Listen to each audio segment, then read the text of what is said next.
welcome to my podcast on real relationships. My name is Sophie Passon and I am a relationship expert, international speaker and best-selling author of the book Your Other Half.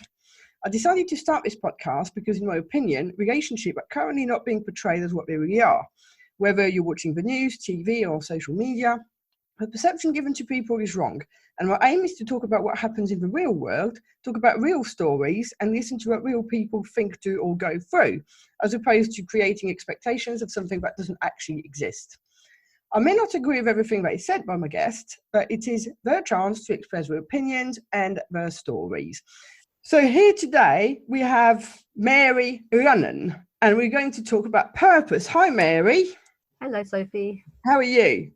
I'm very well, thank you. The sun's shining here in Cornwall. There you go, perfect. So can you tell us a little bit about yourself first, please? Gosh, that's always a wonderful question, isn't it? What shall I start? Where should I start? Well, I've lived in Cornwall most of my life. I wasn't born here. I was born in Lyndhurst in the New Forest, which I love dearly, but we moved away when I was about 6 years old. I've been back quite a few times for visits. And then we lived mostly in Cornwall. I spent most of my school days here and went to university and travelled, came back and met my husband, and we've been married for, I run out of fingers now, 43 years this year in April. So, longer than I've been alive. I know, which is scary when people say that, but it's quite astounding how that has happened, but I'm very pleased it has. Fair enough. Yeah. So purpose. First of all, what is it? What is it? Well, for me, obviously I can only speak from my personal experience. It has changed over the years as I've changed and learned and grown and gone through my life. But for me now, it's an inner meaning. So it's what in life has inner meaning for me.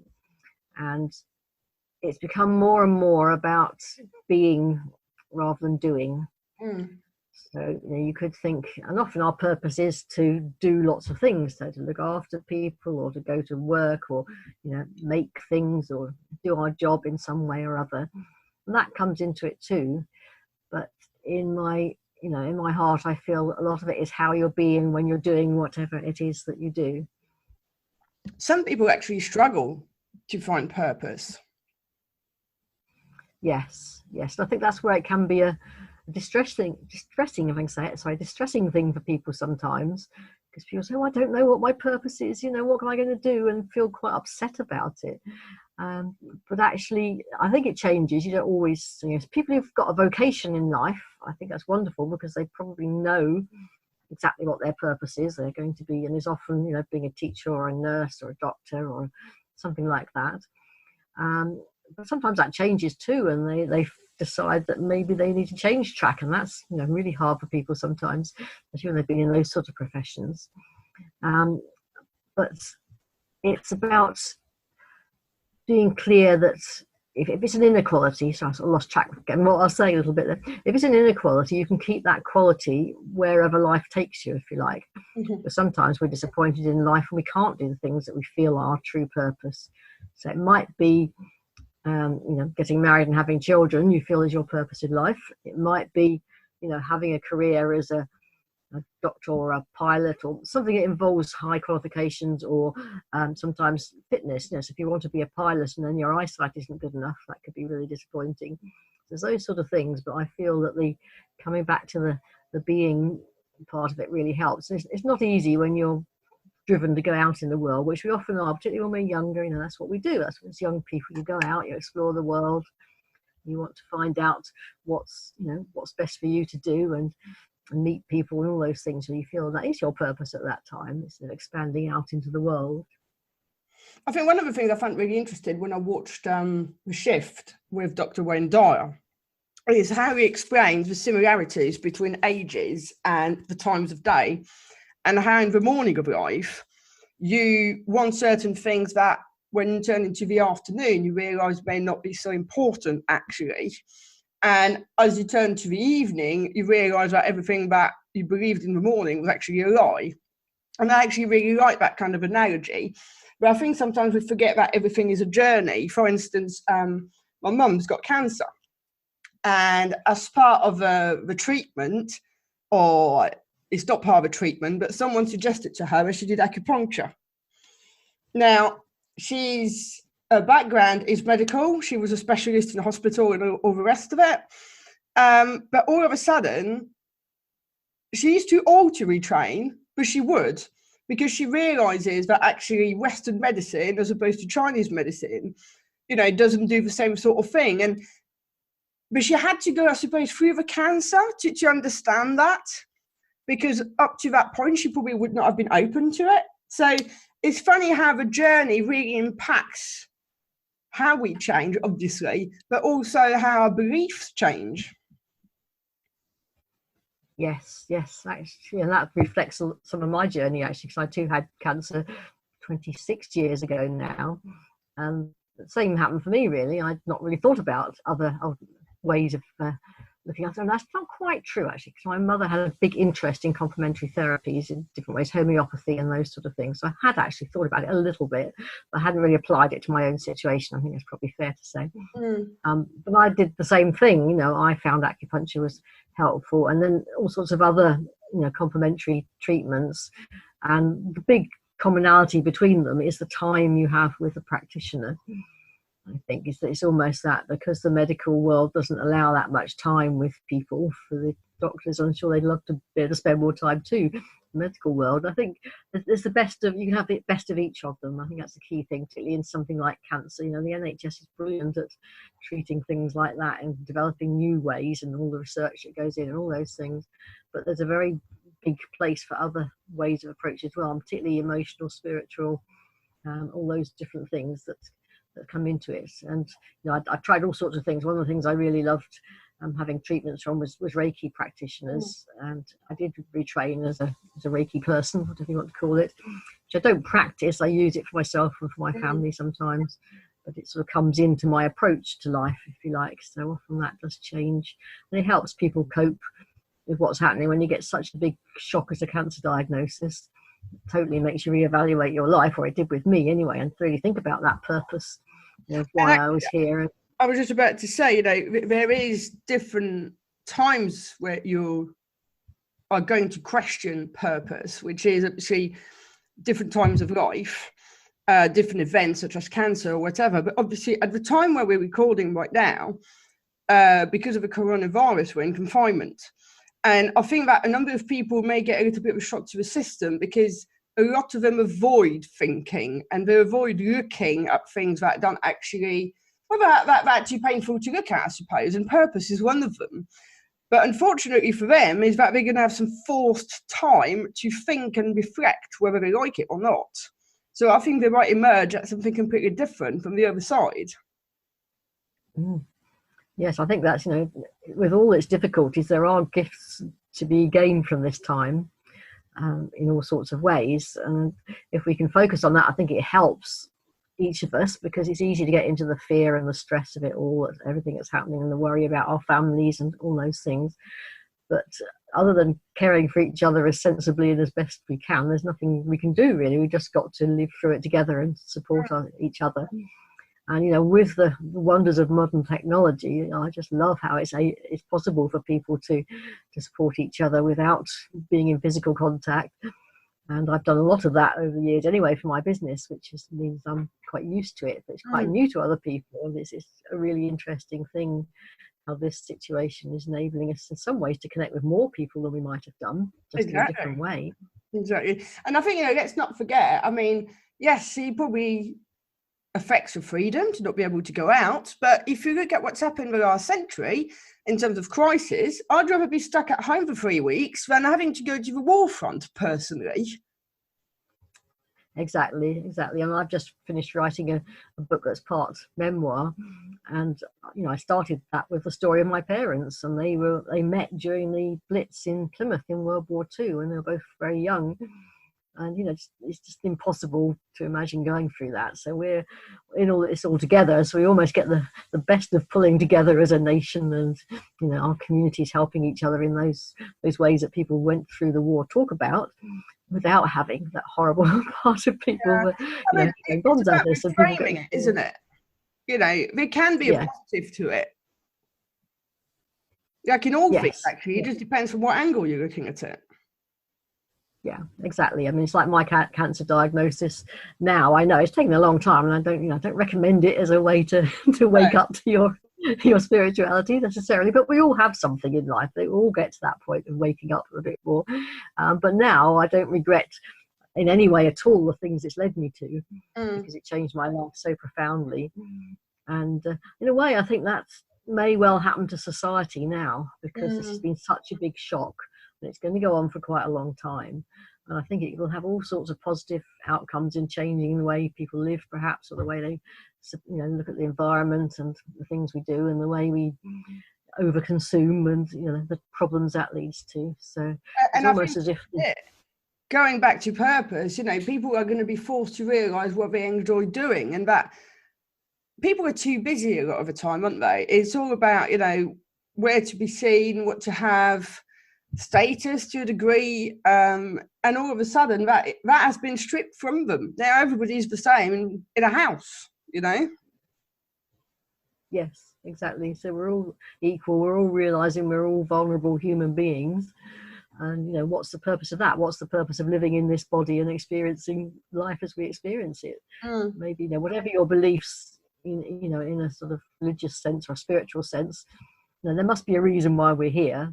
It might be to have children and bring up a family. It might be to support other people in the community. It might be to simply be ourselves and live the best life we can. And I feel there's a lot we can do to coming back to purpose. It doesn't necessarily have to be something that sounds big and grand and lots of people know about.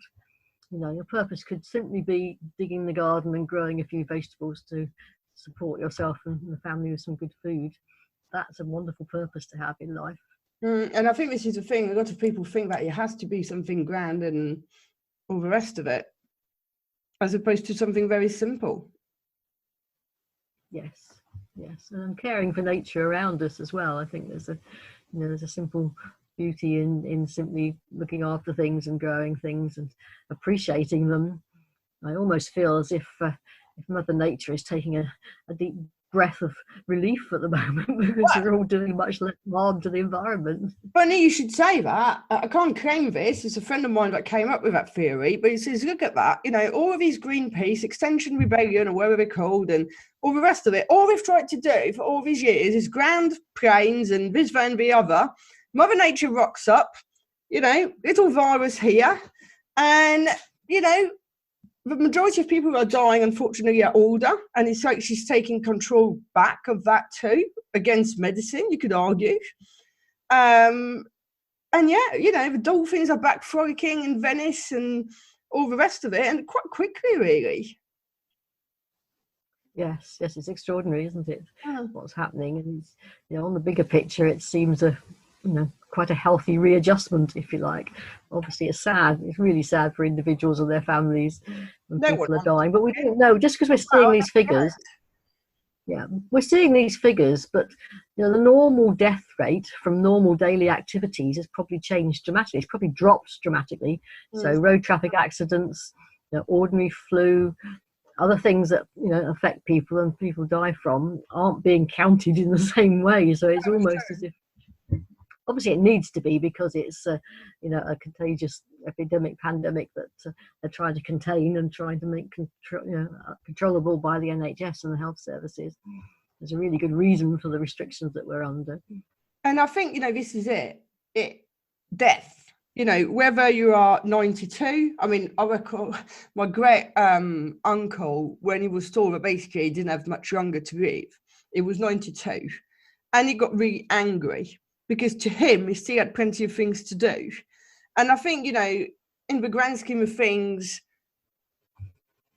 people would obviously think that 92 is the right age to go, as opposed to maybe a child or someone younger. But as a person, death is something that does scare us, and we don't want to die. And, I can't remember, I think it was in Dead Poet Society or something, where the guy says, I don't want on the eve of my death to feel that, this thing I want to achieve. We forget that. And it's things like this that all of a sudden people are a bit scared to die. And they realise that actions have consequences as well. And it forces them to find a purpose and to actually enjoy life. And that's why I think, you know, at the end of it, the world won't be the same place again. Yes, yes. I mean, years ago, I read a book, something along the lines of A Year to Live. And it was living your life as if you had a year to live, and what would you do and how would you live. So that's a really good principle. That comes back to the purpose being to be in the moment. So if we're really enjoying sitting here talking this morning and not looking ahead too much to the next thing, or if we're really enjoying being with our families while we can, or if we're, you know, enjoying go for the walks or the run or whatever we're allowed to do and encouraged to do to keep fit. There's all those different things, or just enjoying the sun shining outside my windows and I can hear the birds singing.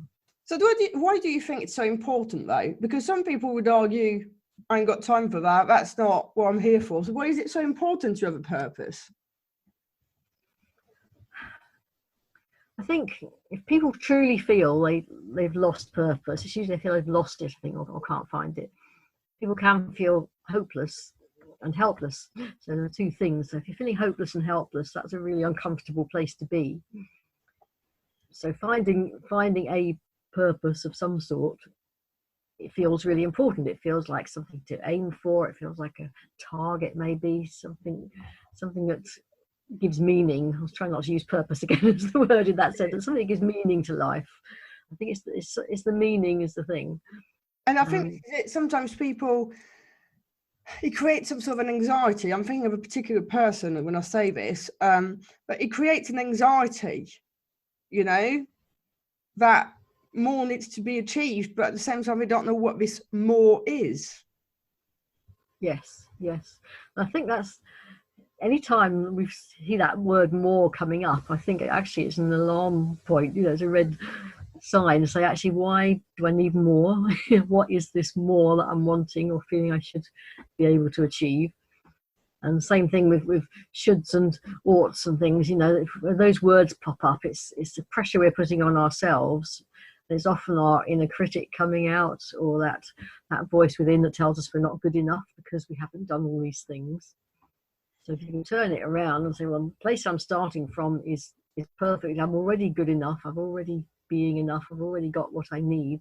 But how can I bring that into being in a way that helps more people, or, you know, is being more truly myself in the world, and being content with where you are is quite underrated, to be honest. Certainly in a consumerist society, you know, we're all meant to want the bigger car or the better house or whatever else.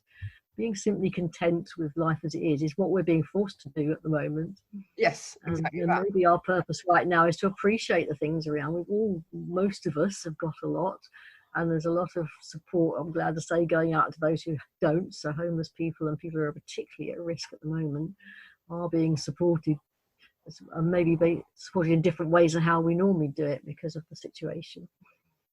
Yeah, and I think, you know, if you think how people normally spend their life on a phone or a tablet, all of a sudden you see on social media they're inventing ways, and whilst that's not necessarily purpose, that's certainly going to give the kids far better memories than just being sat in front of the Xbox, isn't it? Yes, and it's when technology really comes into its own, you know, when we're in these situations. But also, you know, if they can get out in their own garden, or they can make things at home and be creative. And I don't know if you saw it, there was a beautiful thing on the news yesterday about children's entertainers running parties online, and there's a frozen party for a little girl and the entertainers were doing it on Zoom, I think. You could see the faces of all these children and little girls in their party dresses, all looking wide-eyed and enjoying it. It was just a beautiful thing, and the mother of the little girl was in tears of joy, basically, because it was just so beautiful to be able to do that still in spite of everything. And I think sometimes as well people can confuse purpose with, I can't think of a word, but what I'm trying to say, we sometimes feel that life should be this very straight, upright line where, you know, you start off and you've got to end up literally happy, and we forget that actually, like a wheel, it goes up but it must go down, and all of us are going to experience some sort of curveballs, some more than others, but still, and some things, you know, that wouldn't affect one person will affect another, that we have to deal with. And I think that's also when we then question the purpose, you know, what is the point? where actually, the point may be to just learn the lessons, and that there isn't something joyous at the end. And as you say, it's about being in the moment. Yes, I agree. And I think there's also something about those ambitions that I may have described as a vocation earlier on. I think sometimes people don't know whether that's their own ambition or their parents. And often they go into a career, my son or daughter is going to be a doctor or a lawyer or something, and they get pushed into it, and they think it's probably their own, but then they wonder why they feel unhappy with it or uncomfortable with it. And you get so many cases of people who've been successful, it might be in business or it might be lawyers or those sort of things, who suddenly realize that what they've been doing all their life isn't making them happy, and it isn't actually fulfilling the purpose they feel driven by inside.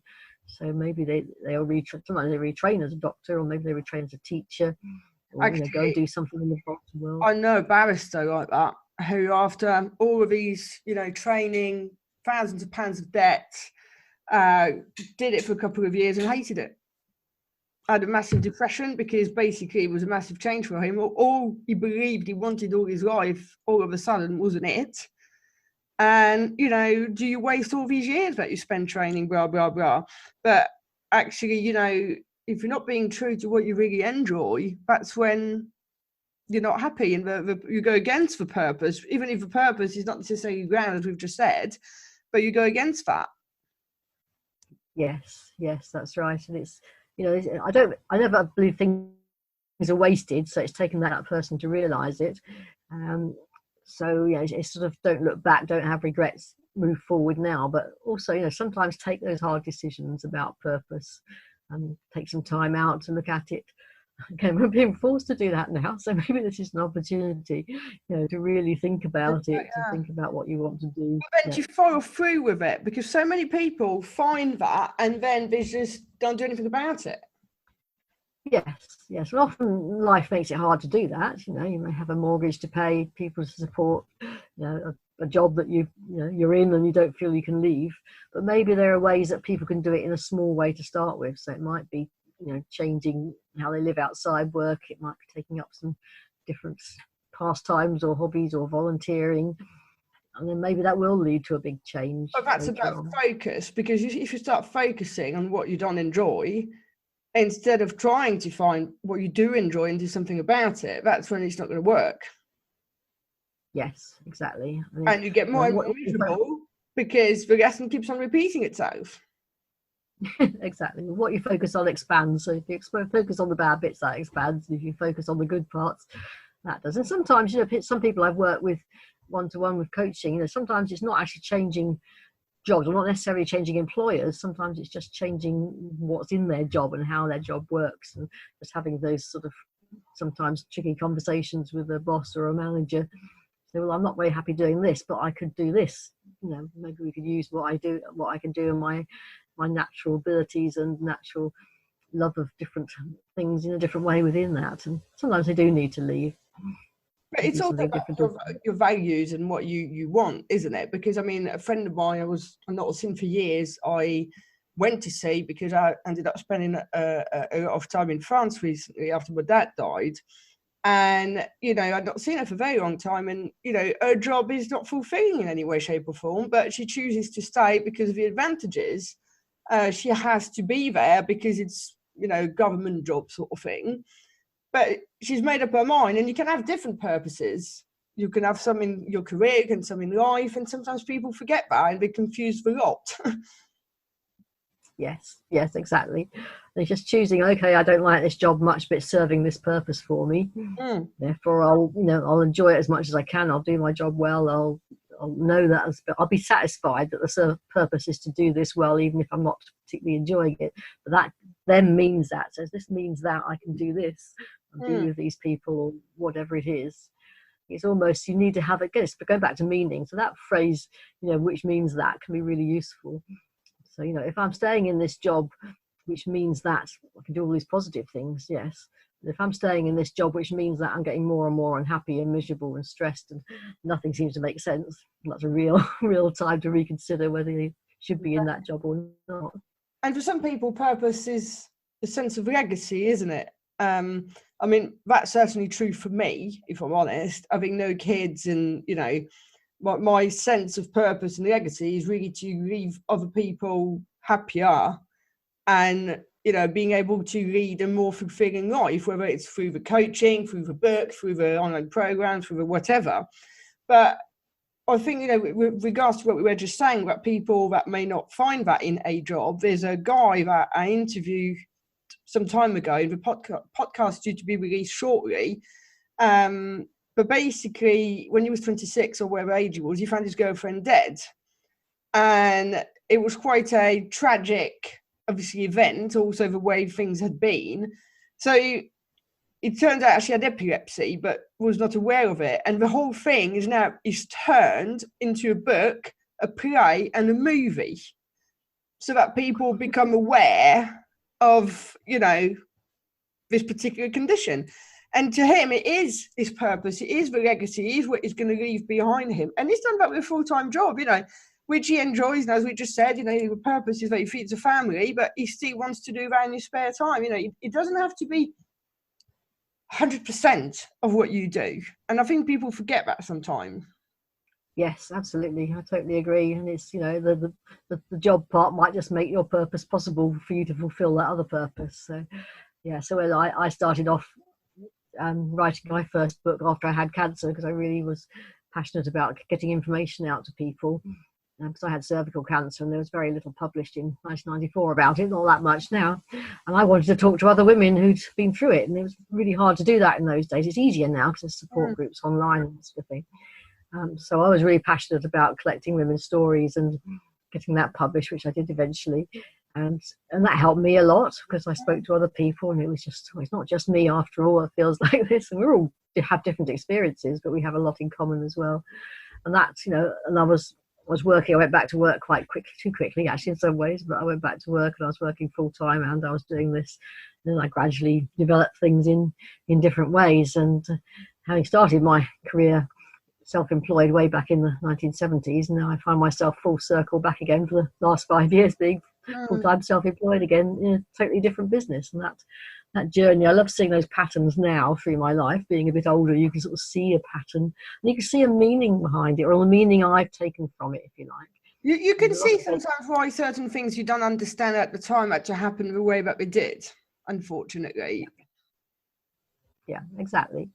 You don't, as I said earlier about, you know, about cancer, you don't enjoy having it, but actually the outcomes are what you make them in a way. You know, there's certain physical outcomes which we have little control over, but it's how you respond to that. It's like anything in life, you know, you can't change what happens very often, but you can change how you respond to it and what you learn from it and how you take it forward. Exactly. Where on these words of wisdom, unfortunately, that's all we've got time for today. Thank you so much for sharing with us all of that. And for everybody else, if you enjoyed the show, then please subscribe, leave us a review, but more importantly, come back for the next episode. Thank you.